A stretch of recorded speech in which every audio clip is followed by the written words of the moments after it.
Hello everybody, this is Gregory, 5-Minute Catholic Apologetics and Living, where 5 minutes of your time may get you to the divine. Today we're going to talk about the history of Istanbul/Constantinople. Now before we begin, let's start with a prayer. Nomine Patris et Filii et Spiritui Sancti. Amen. Gloria Patri Filio et Spiritui Sancto, secutor in principio et nunc et semper et saecula saeculorum. Amen. Nomine Patris et Filii et Spiritui Sancti. Amen.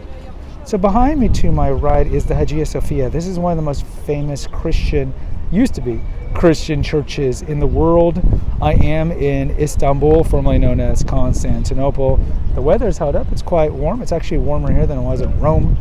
And tomorrow it's supposed to rain, so I wanted to do hit the big sites today. So I'm going to the Topkapi Palace and gone inside the Hagia Sophia and hit some of the other sites, take a ferry across the Bosphorus and some other stuff. I'm also here to buy a bunch load of tea because I'm a big tea person. So, Istanbul, Constantinople. What's the history behind this town? The reason I did this trip, is because I wanted to hit the ancient Christian capitals. So Rome, of course, was the headquarters of the Roman Empire. And then when Peter and Paul were martyred there, later on, eventually Christianity grew and grew in the Roman Empire. And eventually, Constantine came later on, 300 years later, and legalized it.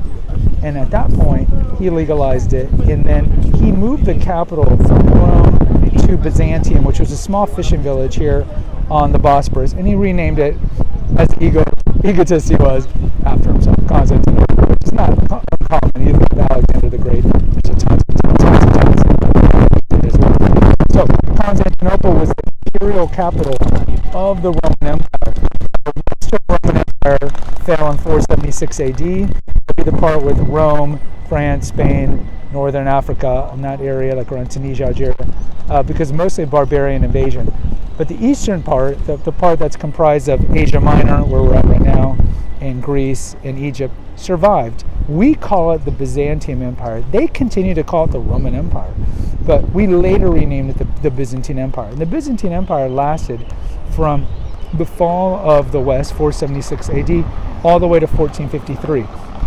One of the most famous emperors of the Byzantine Empire was Justinian. Justinian was the emperor in the 6th century AD. His wife was Theodora, and he was the one who built the Hagia Sophia. And the inside of it is it's beautiful. So in the West, in the Latin side, most of our churches are, of course, basilica style, the long hall, because that was the very common architecture of the ancient Romans. So, for example, when Constantine donated a lot of his buildings in Rome, a lot of them are already in that basilica style because that was the ancient Roman style of buildings. So over there, our churches are very basilica long. In the East here, in the Greek style, the Byzantine style, they're more octagonal. So you're going to find a lot more round churches. So if you ever visit Greece or any of the surrounding areas, you're going to not find nearly as many basilican style churches. You're going to find the octagonal. So the Hagia Sophia is built in that octagonal style. So, as I mentioned, Justinian built this, and the Byzantine Empire, waxed and waned throughout its 1,000-year existence, depending on what century we're talking about. The Byzantine Empire, of course, fought against Islam when Islam was very big in 600s AD. It was the Byzantine Empire that thwarted it from getting into Eastern Europe. The Muslims came through North Africa and took all of that Christian area. Egypt was Christian. Northern Africa, where Augustine was from, was Christian. They wrapped around to Spain. We have an episode here on the Reconquista in Spain. They conquered Spain, and they even came through France. And at the Battle of Tours, the West was able to push them back. And that was like in 732 AD. So the Byzantines were instrumental in protecting, so to speak, the West, so it was able to form during the Middle Ages.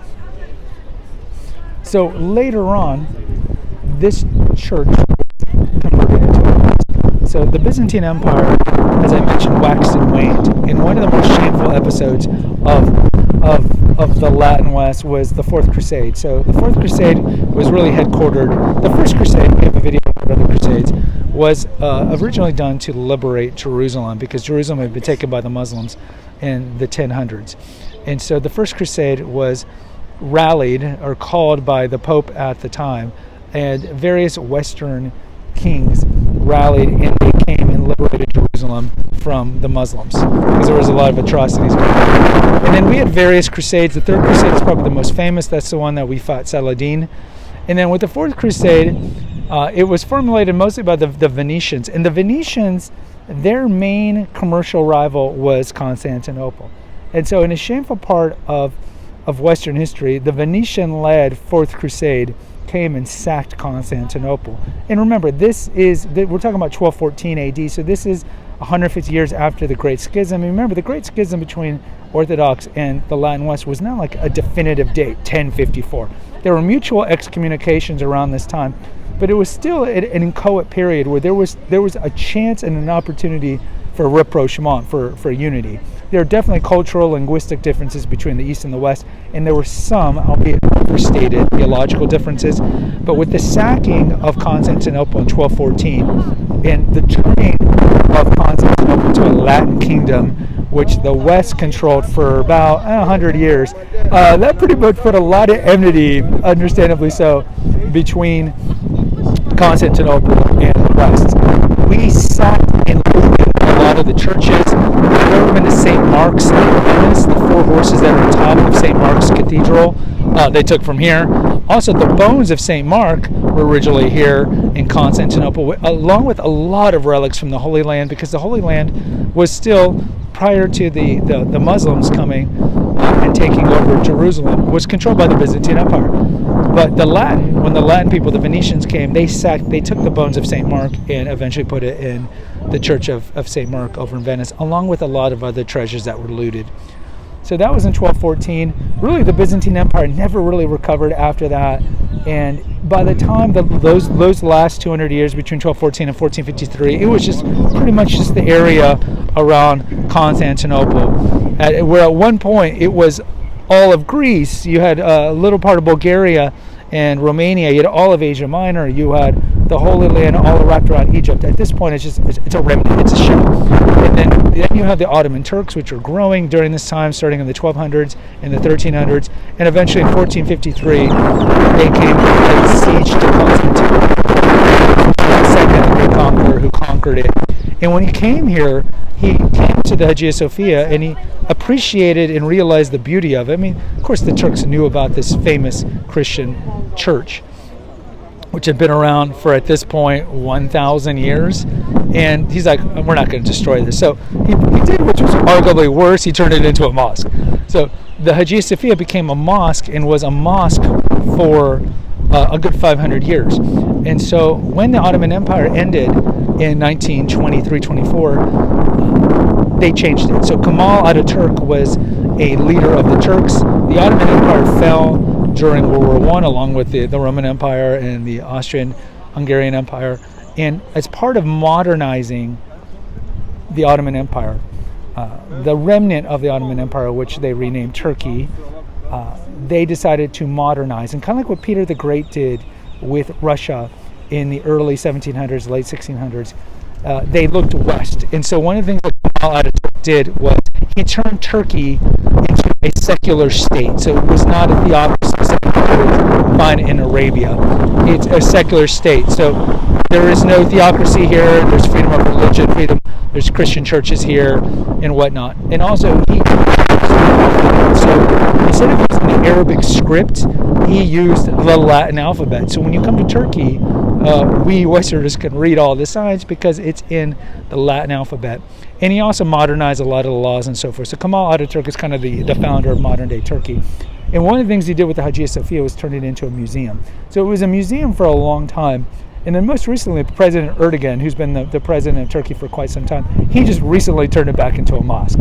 So when I went in there right now, it's a mosque. And before 11 o'clock, you can't go down into the mosque grounds. But I'm going to go now that it's after 11 o'clock. I was able to walk around the main part, and now I'm going to go down into the mosque ground. And so that's the history of the Hagia Sophia. So Istanbul, Constantinople, like the old song. Of course, there's so much history here, so much Christian history. This is one of the most important cities, no doubt, of the West, but really you can argue of the whole world. Just geographically, so much history has happened in this place. And you think of like the 16th century, and we have an episode here on how important the 16th century was. You really had the Ottoman Empire versus the Latin West, really the Catholic League that was mostly the Habsburgs, mostly Carlos I of Spain, Venice, the Papal States run by, at its peak, by Pius V, and you had the Catholic League versus the Ottomans. And you look at such super important battles, because at this time, remember, the Ottoman Empire, we can look back, and it was the sick man of Europe later on. But this was a vibrant empire under Suleiman, and it was trying to invade into the West. And it besieged Vienna twice, 1527 and later in 1683. And then you have the siege of Malta, which was a big thing, where the Ottomans took Malta and conquered it. You look later at the Battle of Lepanto in 1571, which is a turning point. We were able to beat them and destroy the Ottoman fleet, and that was a humongous turning point. But it's funny because the other part of history is like a year later the Ottoman fleet was rebuilt, but it was more of a moral victory of that time. And you hear like Pius V, who was the Pope at the time, he knew in Rome, he had a vision at the time when the battle happened on what we call today the feast day of Our Lady of the Rosary, because the Catholic forces were praying the Rosary as they were going to battle at the Battle of Lepanto against the Turks.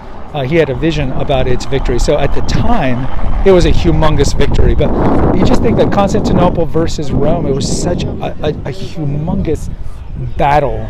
And then eventually, you could argue that neither side won, because Europe is pretty much just a walking museum of Christian relics, not a lot of vibrant Christianity. And sadly, you can see, not in all Muslim countries, because Islam is still very vibrant in some countries, but certainly you can see the secularization, the rotten fruit of secularization that we've seen in the West for quite some time is really exposing itself here in the Muslim countries as well, which I think is very sad. Either way, post in the comments if you've ever been to Istanbul. Love to hear from you. Until next time, take care, God bless, and pray.